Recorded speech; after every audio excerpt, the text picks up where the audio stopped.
Now we play a round called Gag Theft Auto 5.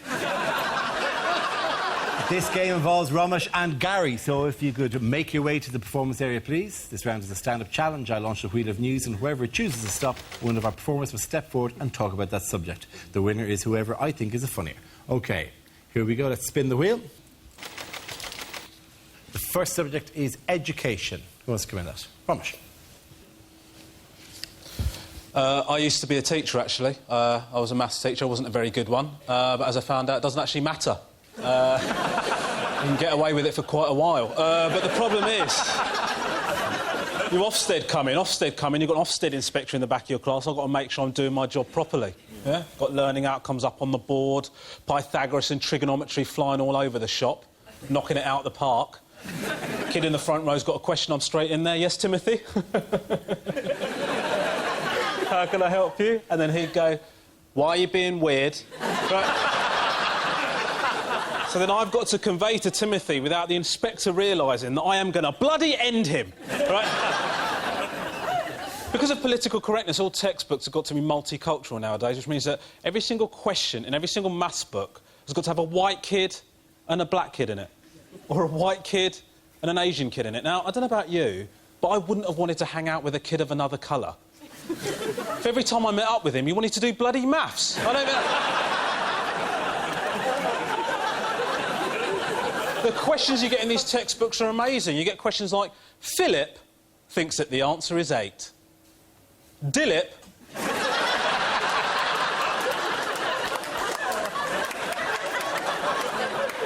thinks that the answer is 10. Which one is correct? And then a kid would put his hand up and he'd say, I think Dilip's correct. And I'd say, why? And he'd say, oh, because Asian kids are bods, aren't they?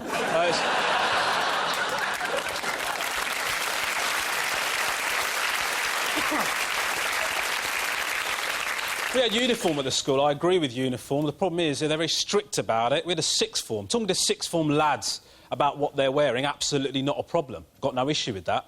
Talking to sixth form girls about what they're wearing, something I felt a lot less comfortable about.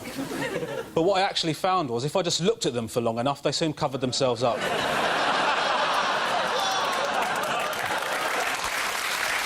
Thank you very much, Robert. OK, that leaves us with Gary. Let's see what you have. Let's spin the wheel. And the subject is relationships. OK. How are you? I used to suffer from premature ejaculation, which made me feel selfish and bad for my girlfriend. Then she suggested I try this special cream that reduces your sensitivity.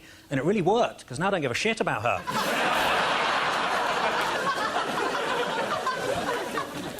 I bought a vegan friend of mine a fancy cookbook. Unfortunately, he said he couldn't accept it as it was leather-bound, which meant it was too heavy for him to lift. When I was a teenager, my mum always said, your bedroom's so messy, you'll never get any self-respecting girl to come back here. But luckily, they weren't the ones I was going after. I watched the director's cut of a porn film. At the end, he actually fixes the washing machine. I was in a sex shop. I saw a dildo described as 9 inches long and realistic. I thought, well, which is it? The Archbishop of Canterbury recently said he couldn't support gay marriage without first having a mandate. Honestly, if he's that bothered, I'll go out with him. One time at a party, I chucked my car keys into a big bowl and everyone just stared at me and the trifle was ruined. I was watching a really weird porno the other day that was just a fat man crying and wanking at the same time. And then I realised I hadn't turned the telly on. Thank you. Thank you very much, Gary. OK, points for both of you. Come on back.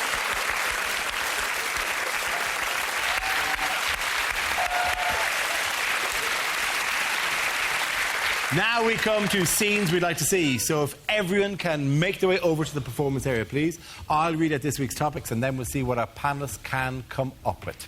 OK, here we go. The first subject is things you wouldn't hear on a DIY show. Many people have written to us asking how you can make your house greener. Simple.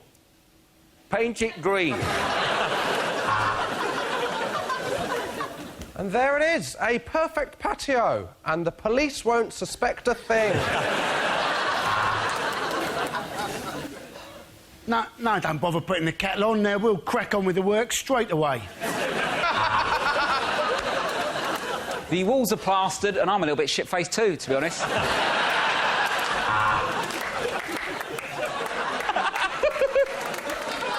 Welcome to Bollywood Does DIY, episode number 1, change a light bulb. I was going to do that. I'm Nick Knowles, and no matter how many DIY programmes I make, I'll never be as famous as my sister Beyoncé. This week on Grand Designs, 2 more middle-class tossers piss away their life savings on some glorified Wendy house.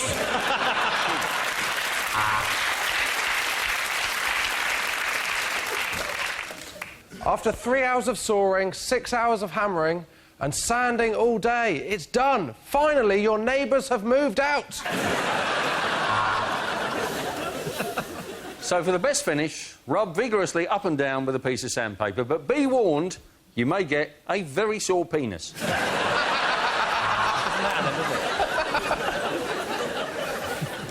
We've managed to double the price of this house in Middlesbrough. We put 20 quid in the biscuit tin.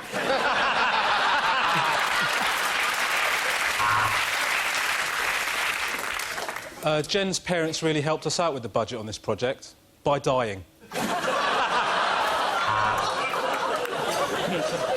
So, drill the pilot hole, take the plasterboard fixing, but before you countersink the batten, ask yourself this. Is it any wonder my wife left me for a table magician from Macclesfield? We sandblasted several layers of varnish off, but sadly, there was very little of the real Dale Winton left. This week, John from Peterborough successfully put a roll of wallpaper up himself, so we're taking him to hospital. We've got 24 hours to renovate Sharon's house. Let's start by smashing her back doors in.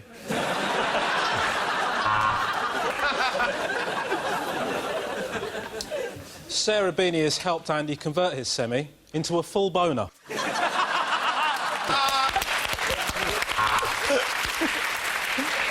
OK, the next topic is unlikely lines from a romantic novel. He gazed into her eyes and said, is it better with this lens or this lens? Godfrey looked behind the fridge. He was in luck. She was a slut.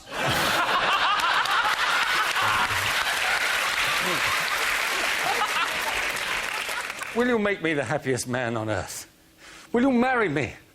Will you change your name? Will you become the next Mrs. Goatee Bollocks?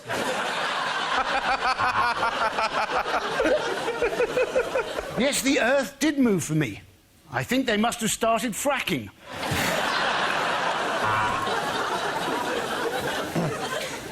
As he looked into her eyes for the last time, he whispered in her ear, always remember, we'll always have the bins behind Morrison's.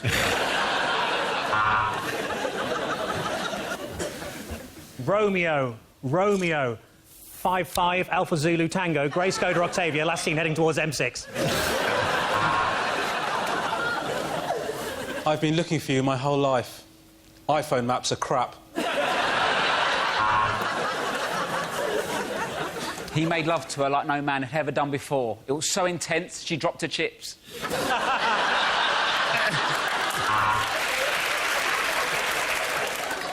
Fancy a coffee, she said.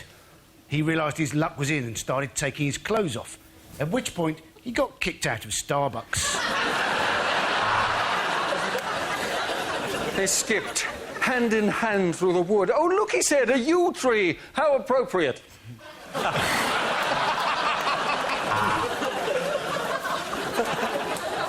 He was a strapping officer from World War I. She was disappointed with uniformdating.com. Daisy was everything he looked for in a woman.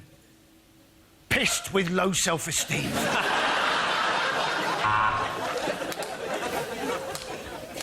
She danced as if no one was watching, but people were watching, and she looked like a twat.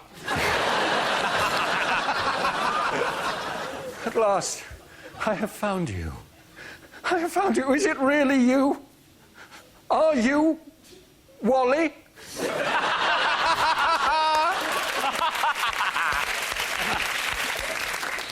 Does this story have a happy ending? He asked her. She snapped back. Happy ending, $50. OK, points at the end of the round for Rob, Ramesh and Andy. Play a round called Can You Smell What the Mock is Cooking? This game involves Josh and Milton, so if you could make your way to the performance area, please. This round is our stand-up challenge. I launch the wheel of news, and wherever it chooses to stop, one of our performers must step forward and talk about that subject. The winner is whoever I think is the funniest. OK, let's go. Let's spin the wheel. First topic is childhood. Who wants to come in on that? Josh. I grew up in a small village in Devon, which was as fun as it sounds. Very little happened. To give you an idea, the most exciting thing that happened in my village was when I was 7, for a brief period, there was a bull in a field. And I was terrified of this bull. I used to walk past my dad and go, oh, don't worry about that. He's more scared of you than you are of him. And I used to think, no, he isn't, mate. Bonfire night was the worst, though, because the build-up to bonfire night was just warnings about the way it was going to go wrong. They go, oh, bonfire night's coming up. You're either going to get burnt with a sparkler or hit with a firework. My favourite was on Blue Peter every year. They'd have the same warning that applied to no one in Britain. Every year they go, oh, bonfire night's coming up, and if you do own a pet tortoise... Well, and they go, if you do own a pet tortoise and it's hibernating in a box, do be careful to not absent-mindedly throw that box onto the fire. I don't know how unlikely that scenario is. First, I know no one who owns a pet tortoise. Secondly, how unruly is your bonfire night getting? You go, yeah, just chuck everything on, yeah. Yeah, Guy Fawkes with their shit, show him what I think of him. Go into my houses, get my boxes, don't look in them, throw them on the fire. No, I don't care that the contents is snoring, throw it on, I told you. 2 months later, you walk around your house going, where the hell is Sheldon? The warnings that were wrong, the warning on sparklers, it'll burn your hands, that happened to no one. The warning on sparklers should be, if you're planning using a sparkler, do be aware you will do the same 3 shapes you did every other year. Zigzags, circles. Go on then, I'll write my own name, that is it every year. We used to have those home fireworks displays where they'd be terrifying. Most people were interested in health and safety. My dad didn't bother with that. He'd just go, well, you know, we've got 6 fireworks, the cat's got 9 lives, we're going to be fine. Be firing off fireworks towards the village like we declared war, and then the whole thing would climax with a Catherine wheel nailed to a gate failing to go off. My dad creeping up on it, us going, Dad, you're not meant to go back to a lit firework. Him going, don't worry about that, it's more scared of me than I am of it, it'll be fine. Thank you very much, Josh Whittaker. OK, so Milton is left. Let's see what topic he has. Let's spin the wheel. And the topic is travel. Where you go? Strange things do happen. Once, I saw a little green man, and I walked towards him, and he just disappeared, and then I got run over.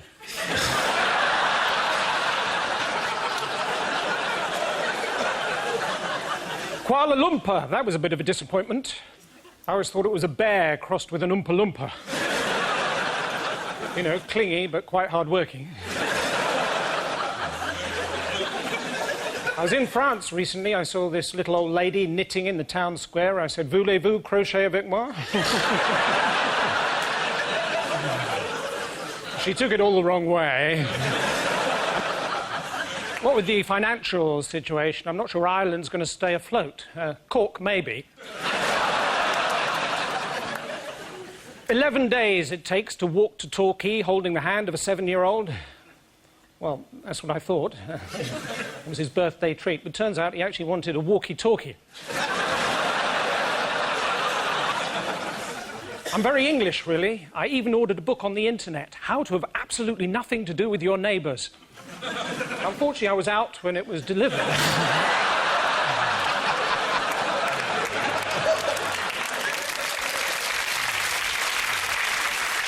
Well done. Thank you very much. Points there. Go to Milton. Come on back. How we come